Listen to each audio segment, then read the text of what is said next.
우리의 삶에서 집은 건물 이상의 의미가 있습니다.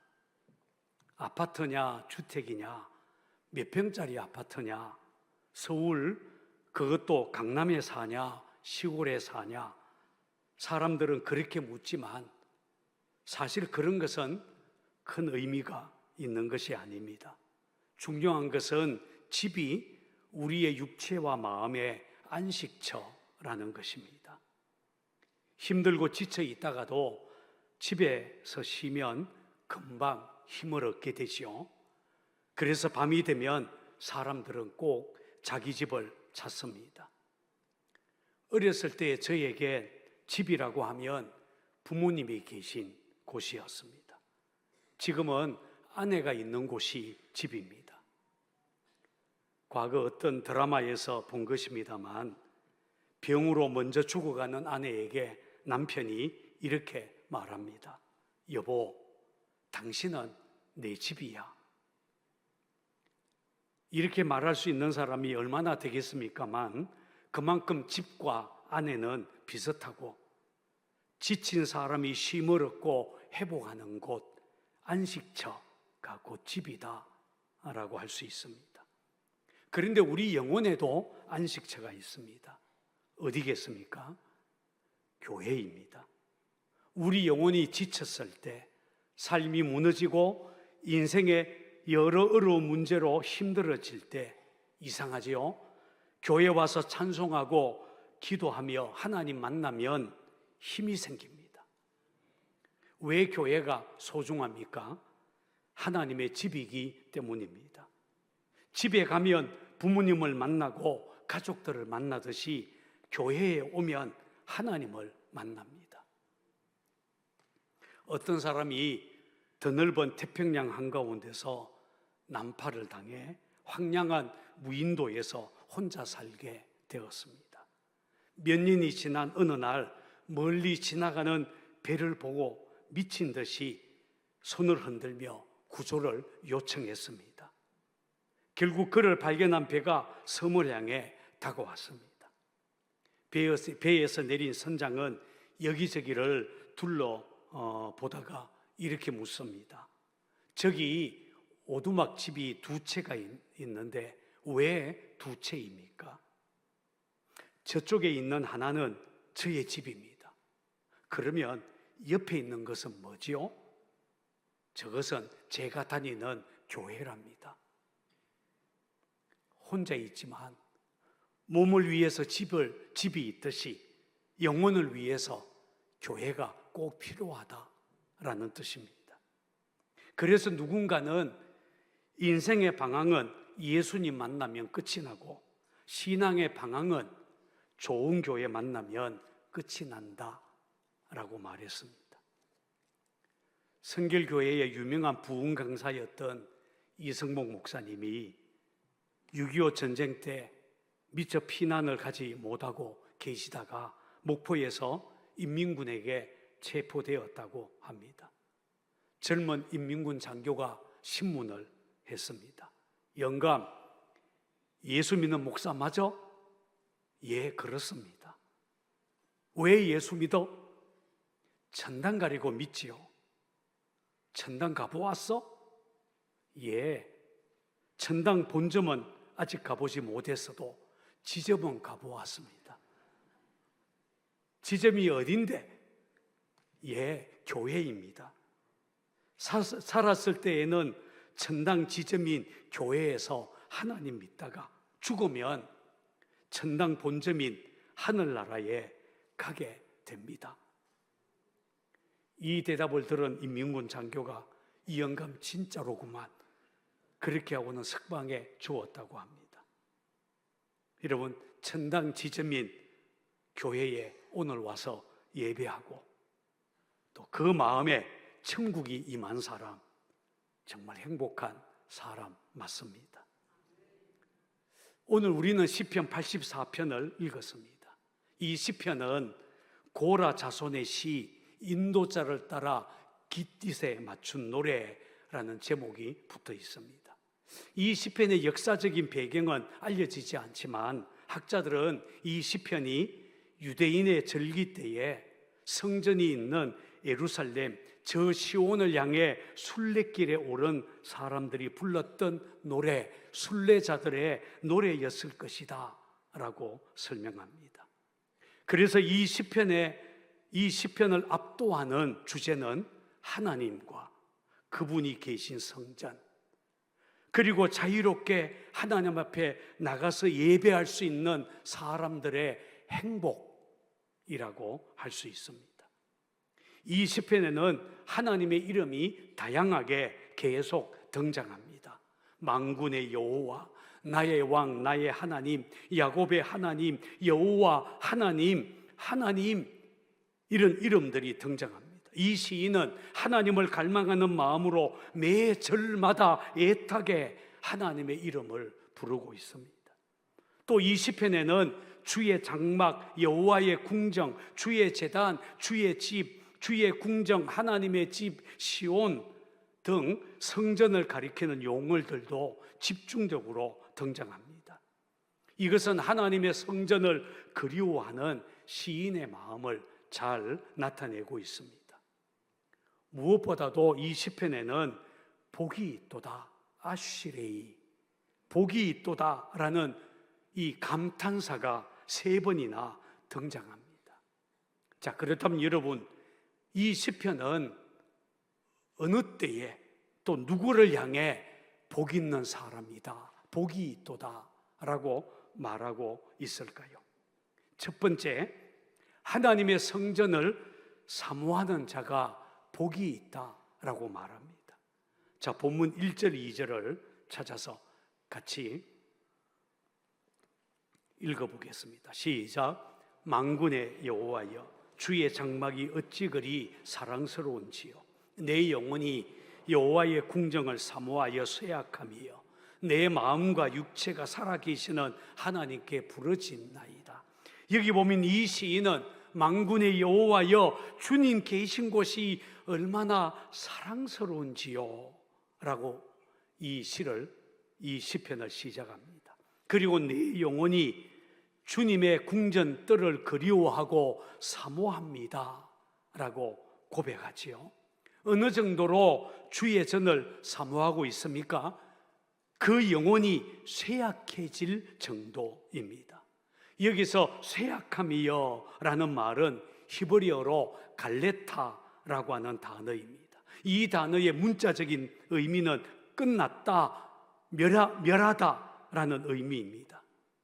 주의 전에 너무 가고 싶어서 얼굴은 창백해지고 죽을 것 같다, 애간장이 타서 녹아질 지경에 이르게 되었다라고 하는 뜻입니다. 그러면 이렇게까지 주의 장막, 주의 전, 교회를 사모하는 이유가 무엇이겠습니까? 그것은 주의 집에 사는 자가 복이 있기 때문입니다. 4절은 이렇게 말합니다. 4절도 한번 같이 읽어볼까요? 시작. 주의 집에 사는 자들은 복이 있나니 그들이 항상 주를 찬송하리이다. 셀라.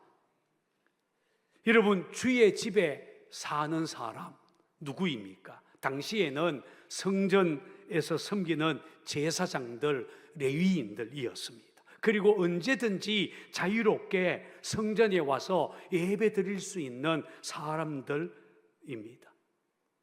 아마 이 시편을 쓴 시인은 어느 날 주의 성전 처마 밑에 참새의 둥지가 있고 제비의 보금자리가 있는 것을 발견했던 모양입니다. 그는 참새 가족, 제비 가족이 행복하게 사는 모습을 보면서 저게 행복이구나라고 생각하게 되었습니다. 그래서 나의 왕, 나의 하나님, 만군의 여호와여, 주의 제단에서 제비도 제 집을 얻고 참새도 제 집을 얻고 제비도 새끼둘 보금자리를 얻었나이다 라고 노래합니다. 자기 자신이 주의 전을 얼마나 사모하는지 주의 곁에 둥지를 튼 참새를 보니까 부럽고 제비들이 부럽다라고 말하고 있는 것입니다. 여러분, 지금 우리는 이렇게 자유롭게 교회 와서 예배하고 그리고 자유로운 신앙생활 하지만 교회 오고 싶어도 올 수 없는 사람들 세상에 많이 있습니다. 모퉁이돌 선교의 대표이신 이상 목사님의 글에 보면 80년대 말경 구소련의 어느 도시에서 한 비밀 예배처를 탐방할 기회가 있었다고 합니다.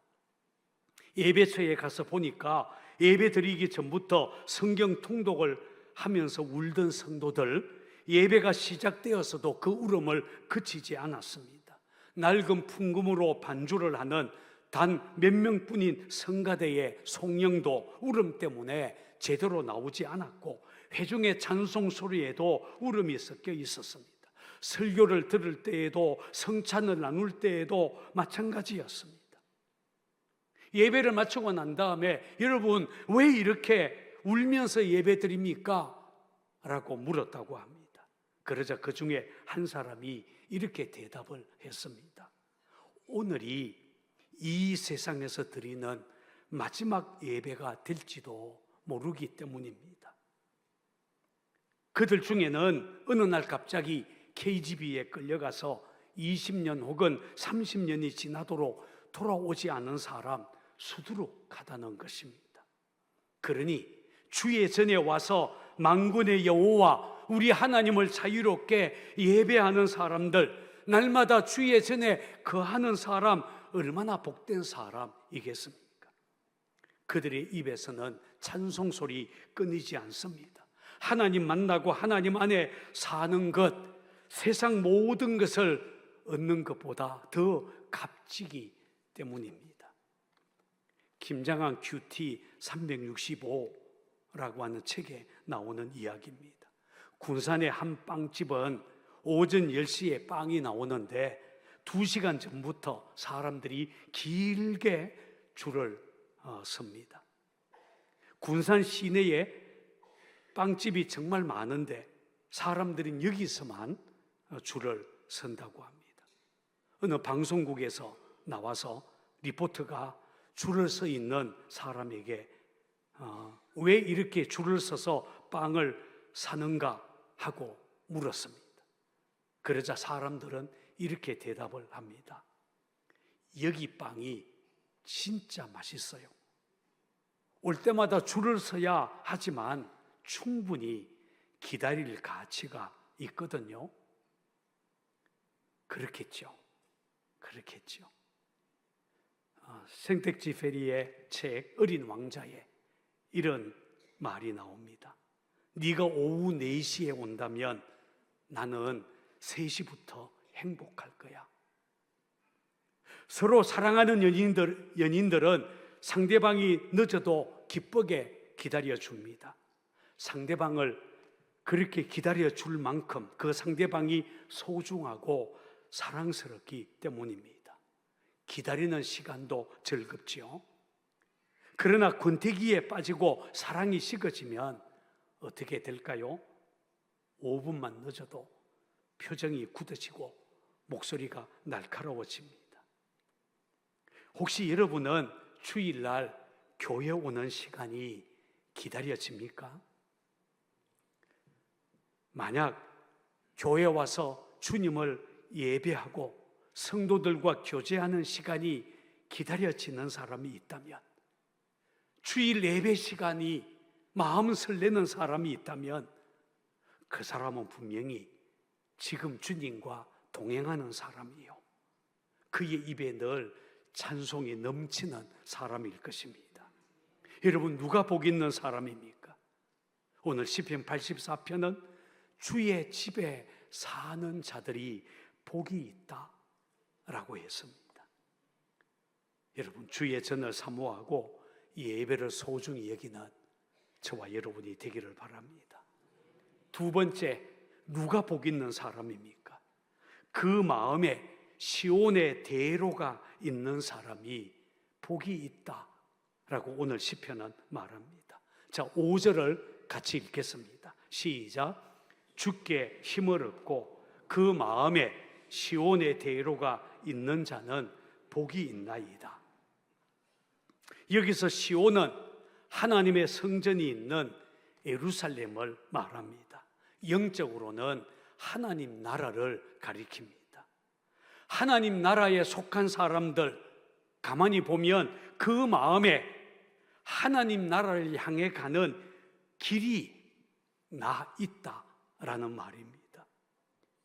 그런 사람들은 말이 다르고 행동이 다르고 가치관이 다릅니다. 그 마음에 길이 분명히 있기 때문입니다. 한번 따라해 볼까요? 그 마음에 길이 있다. 기가 막힌 말이지 않습니까? 오늘 이 시편 84편은 마음에 길이 있는 사람이라고 표현합니다. 사람들은 그 마음에 난 길을 따라서 삽니다. 사람들은 밤이 되면 집으로 가지요. 아무리 술에 취해도 자기 집은 잘 찾아갑니다. 왜냐하면 집으로 가는 마음의 길이 나 있기 때문이에요. 술 취했다고 집을 못 찾는 사람 아무도 없어요. 그것처럼 예수 믿는 우리에게는, 우리 안에는 시온으로 가는 길, 하나님 나라로 가는 길, 천국 가는 길, 그 길이 나 있다라는 말입니다. 할렐루야. 그런데 우리말 성경에는 시온의 대로 이렇게 되어 있지만 사실 원문에는 시온이라는 말이 없습니다. 그냥 대로, 길이라고 되어 있습니다. 길, 대로로 번역한 히브리어 메실로터라는 단어는 쌓아 올리다라는 뜻을 가지고 있습니다. 자연적으로 난 길이 아니라 인공적으로 만든 길, 돌을 깔고 다져서 만든 길, 그리고 자주 다녀서 그래서 난 길을 뜻합니다. 우리식으로 말하자면 포장된 길, 포장도로입니다. 마음에 시온의 대로가 있다라는 말이 그런 뜻입니다. 우리가 자주 다녀서, 우리가 그 길을 계속 가서 또 가고 또 가고 또 가서 우리 마음에 길이 되었다라는 것입니다. 여러분, 사람마다 마음의 길이 다릅니다. 마음이 향하는 곳, 인생의 목적지가 다르기 때문입니다. 중요한 것은 예수 믿는 저와 여러분에게는 천국 가는 길, 하나님 나라에 가는 길이 있다는 사실입니다. 예수 믿으면 그의 마음에 시온의 길, 시온의 대로가 생깁니다. 그래서 감리교회를 시작한 존 웨슬리는 우리가 예수 믿고 신앙생활을 하는 것을 하나님 나라 가는 길이라고 표현을 했습니다. 예수 믿고 구원 받은 사람은 하나님 나라로 가는 길 위에 서 있는 사람이라는 뜻입니다. 그런데 어떤 예수 믿는 사람들은 그 마음의 길, 시온의 대로가 희미한 사람이 있어요. 왜냐하면 겨우 주일에 한 번만 교회 나오기 때문이에요. 자주 다녀야 길이 되는데 자주 가지 않으니까 하나님 나라 길이 잡초가 나고, 그리고 그 하나님 나라 가는 길이 나중에는 길인지 아닌지조차 알 수 없게 된다는 것입니다. 그렇게 되다가는 결국 길을 잃고 맙니다. 우리 중에는 그렇게 길을 잃다가 가나안 신자가 된 사람이 많아요. 안 나가 신자가 된 사람이 많다는 거예요. 요즘 제 마음을 아프게 하는 것은 주일 성수 개념이 희미해졌다는 겁니다. 코로나 이전에만 하더라도 그래도 주일은 교회에 와서 예배 드리는 날이었어요. 그런데 코로나가 지나고 난 요즘에는 그런 주일 성수 개념이 희미해져서 교회에 와서 예배 드리지는 않고 유튜브로 목사님 설교나 보고 있는 사람들이 많아졌어요. 아닙니다. 그래서는 안 됩니다. 우리 마음에 시온의 대로 교회를 향하는 길이 분명해져야 할 것입니다. 여러분, 죄가 무서운 것은 죄가 우리 마음에 있는 시온의 대로를 지워버리고 죄의 길을 만들기 때문입니다. 어쩌다가 죄 지었어요? 한번 실수한 거예요? 사람들은 그렇게 생각하려고 합니다. 그러나 죄가 얼마나 집요한지, 한번 죄를 짓고 나면 우리 육신에 영향을 미치고 그 죄를 자꾸 반복하게 되고, 그러다가 마음속에 죄의 길이 금방 생기게 된다는 것입니다. 문제는 마음에 죄의 길이 생기면 그때부터 그 죄는 우리에게 엄청난 힘을 발휘하게 됩니다. 그래서요, 도박을 끊기 어렵습니다. 마약 끊기가 얼마나 어려운지 몰라요. 술 끊기 쉽지 않아요. 왜 그렇습니까? 마음의 길이 나버린 거예요. 혹시 여러분들의 마음에는 어떤 길이 있습니까? 시온의 대로, 하나님 나라 가는 길, 교회로 가는 길 분명합니까? 아니면 죄의 길, 자신도 모르게 죄의 길로 끌려다니고 있습니까? 가만히 보면 예수 믿고 마음속에 시온의 대로가 있기는 하지만 몸은 자꾸만 다른 길로 끌려가는 그런 성도들이 많아요. 죄의 유혹에, 육신의 욕망에 흔들린다라는 겁니다. 그래서 가야 할 길, 하나님 나라, 가야 할 길은 천국인데, 가야 할 길은 교회인데 몸은 자꾸만 다른 데로 끌려가는 것입니다. 그러니 얼마나 안타깝습니까?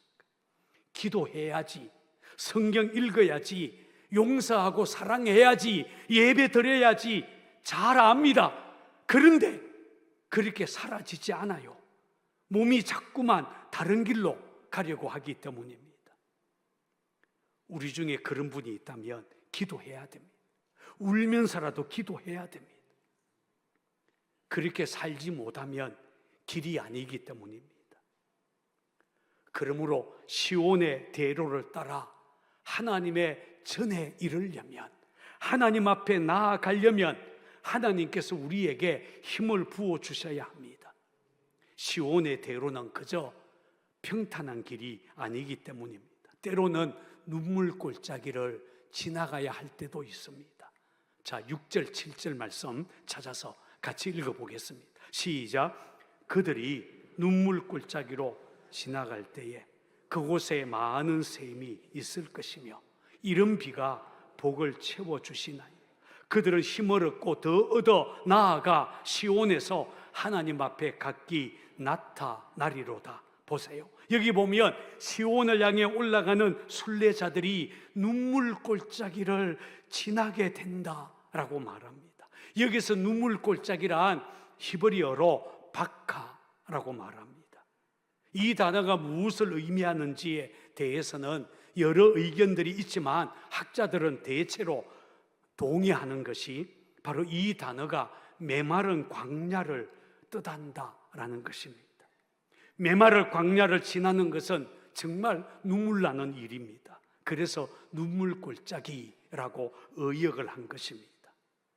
여러분, 하나님을 찾고 하나님의 전을 향하여서 나와 예배를 드리는 사람들도 살아가다 보면 메마른 광야를 만납니다. 눈물 골짜기를 지나야 합니다. 믿음이 좋다고 해서 매일 낙음만 있는 게 아니기 때문입니다. 아무리 믿음이 좋아도 우리의 인생길에는, 시온의 대로에는 눈물 골짜기가 있습니다. 그러나 염려할 필요가 없습니다. 6절은 그들이 눈물 골짜기를 지날 때 그곳에 많은 샘이 있을 것이다 라고 말합니다. 하나님의 은혜가 있다는 말입니다. 우리가 눈물 골짜기, 메마른 광야와 같은 순간을 만날 때에도 하나님의 은혜가 임하여서 이 길이 살 길이란다, 이 길이 하나님께로 가는 나를 살리는 길이란다. 주님은 계속해서 우리에게 힘을 주십니다. 그렇게 해서 주님 따라 한 걸음 한 걸음 가다 보면 결국 하나님 앞에 다다르게 될 것이다. 7절은 그렇게 노래합니다. 여러분, 이렇게 우리 곁에서 날마다 힘을 주시는 분, 날마다 우리를 격려하시는 분이 누구겠습니까? 우리 안에 오신 성령님이십니다. 성령님은 매 순간마다 주님 바라보아라, 주님을 따라가야 해, 예배해야 돼. 성령님은 매 순간 우리를 격려합니다. 그래서 주님이 부어주시는 그 힘으로 한 걸음씩 우리는 나아가서 하나님 앞에 이르게 되는 것입니다. 마지막 세 번째, 누가 복 있는 사람입니까? 주께 의지하는 자, 복이 있습니다.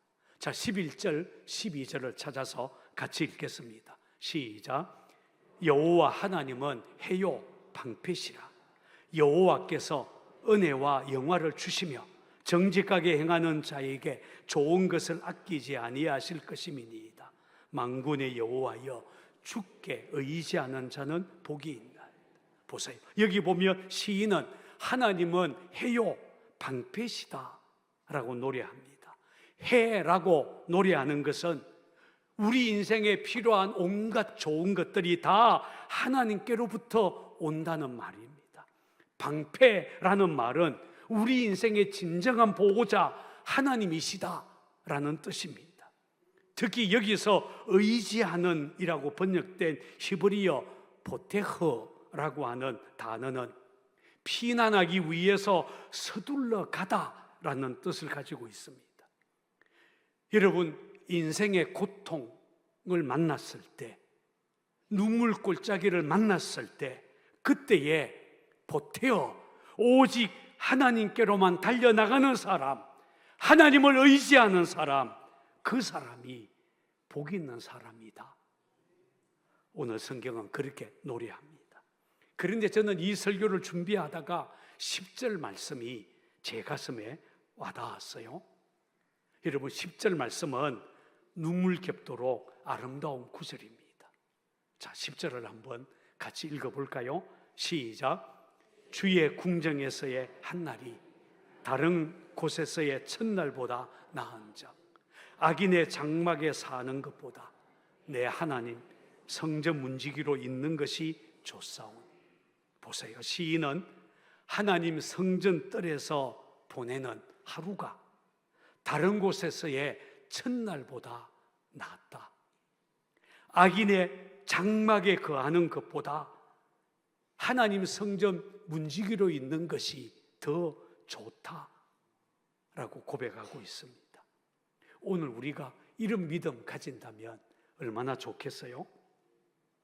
우리가 알다시피 이 시편은 고라 자손이 쓴 시입니다. 원래 고라는 레이의 정손이요 이스할의 아들이었습니다. 족보로 따져본다면 고라하고 모세, 아론은 사촌 형제지간이에요. 우리식으로 말한다면 같은 집안의 학렬이 같은 사람이에요. 사촌이에요. 그런데 여러분, 학렬은 같은 사람인데 모세는 이스라엘의 지도자가 되었고 아론은 대제사장이 되고 그 자녀들은 다 제사장직을 맡았어요. 그런데 고라는 성전 성막의 기구나 옮기는 천한 일을 맡았다. 고라는 아마 그렇게 생각했던 것 같습니다. 그러니 얼마나 자존심이 상했겠어요? 그래서 그는 다단 온 지휘관 250명과 함께 모세에게 반기를 들었어요. 너만 지도자냐? 너희들만 제사장이냐? 나도 제사장 할 수 있다. 고라가 그렇게 대들었어요. 그때 하나님이 어떻게 하셨죠? 하나님이 영광 중에 나타나서 고라와 그 무리들을 심판하셨어요. 땅이 갈라져서 다 삼켜버리고 말았습니다. 그런데 오늘 이 시편을 쓴 고라 자손은 그들의 조상 고라하고는 달랐습니다. 그의 조상 고라는 제사장이 되고 싶어 했고 자기도 지도자가 되고 싶어서 모세에게 반기를 들었지만 이 시편을 쓴 고라 자손은 아니었어요. 오히려 내 하나님의 성전에 문지기로 있는 것이 좋습니다. 이렇게 고백을 하고 있습니다. 이 한 절 말씀만 가지고도 저에겐 큰 은혜가 되었습니다. 이 시인은 하나님의 성전에 머무르는 사람, 하나님의 성전에서 예배하는 자의 그 기쁨의 크기를 깨달은 사람입니다. 은혜를 받고 보니까 꼭 제사장이 아니더라도 상관없다는 것입니다. 은혜를 받고 보니까 하나님의 성전 문지기라도 좋다는 말입니다. 사실 교회에서 종을 치면 어떻고, 주차 안내하면 어떻고, 화장실 청소하면 어떻습니까? 세상에서 가장 행복한 일은 좋은 교회 만나서 그곳에 내 둥지를 틀고 내 보금자리를 삼는 일 아니겠습니까? 여러분, 하나님 교회에 와서 예배하는 기쁨, 좋은 교회에서 신앙생활하는 기쁨, 그래서 그 마음이 하나님의 교회를 향해 대로가 나 있는 사람, 천국을 향해 길이 나 있는 사람, 그 사람이 바로 복 있는 사람이다. 오늘 성경은 그렇게 노래합니다. 오늘 저와 여러분들이 그렇게 복 있는 사람 되기를 바랍니다. 오늘 마지막으로 찬송가 208장을 부를 거예요. 이제 마지막 찬송이 208장입니다. 이 찬송은 미국 교회 찬송가 중에서 가장 오래된 것으로 알려진 곡입니다. 남북전쟁, 미국 남북전쟁 직후에 회중교회 목사인 더와이트 목사님이 쓴 시에다가 곡을 붙인 겁니다. 여러분, 208장 가사를 보면 주님의 나라, 주님 계신 성경, 예수님이 피 흘려 사신 교회 우리가 사랑합니다. 이런 가사예요. 우리 교회는 천성과 천국과 같습니다. 마침내 교회를 통해 베풀어 주실 하나님의 영광과 축복이 진리와 함께 넘치게 될 것입니다. 이런 가사입니다. 그러니 여러분, 오늘 예수 믿고 우리가 구원받았다면 우리 안에 하나님 나라로 가는 길이 분명해지고 주일마다 교회를 향하는 길이 분명해지고 교회를 사랑하고 그리고 교회 와서 예배하는 것을 소중히 여기는 저와 여러분들이 되어야 할 것입니다.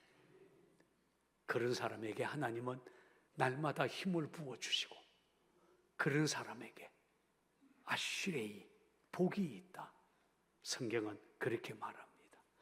오늘 저와 여러분들이 그렇게 되기를 주의 이름으로 축원을 드립니다.